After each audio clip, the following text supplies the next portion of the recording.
అత్యంత పవిత్రమైన శ్రావణ మాసం వచ్చేసింది.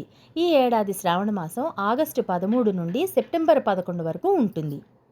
శ్రావణ మాసం ప్రారంభమైన మూడో రోజు అంటే ఆగస్టు 15న మన భారతదేశ 80వ స్వాతంత్ర దినోత్సవ వేడుకలు రాబోతున్నాయి. దేశభక్తిని చాటుకునే అద్భుతమైన రోజు ఇది.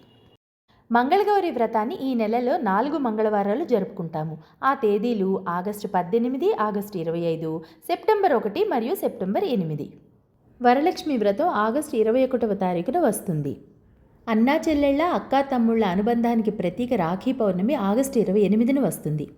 ఈ శ్రావణ పౌర్ణమిని జంధ్యాల పౌర్ణమి అని కూడా అంటారు. ఈరోజు యజ్ఞోపవీతధారులందరూ నూతన యజ్ఞోపవీతము ధరిస్తారు. ఈ ఆగస్టు 28 శ్రావణ పౌర్ణమి నాడే హయగ్రీవ జయంతిని కూడా జరుపుకుంటారు. ఇక సెప్టెంబర్ 4వ తారీఖున శ్రీకృష్ణ జన్మాష్టమి రాబోతోంది.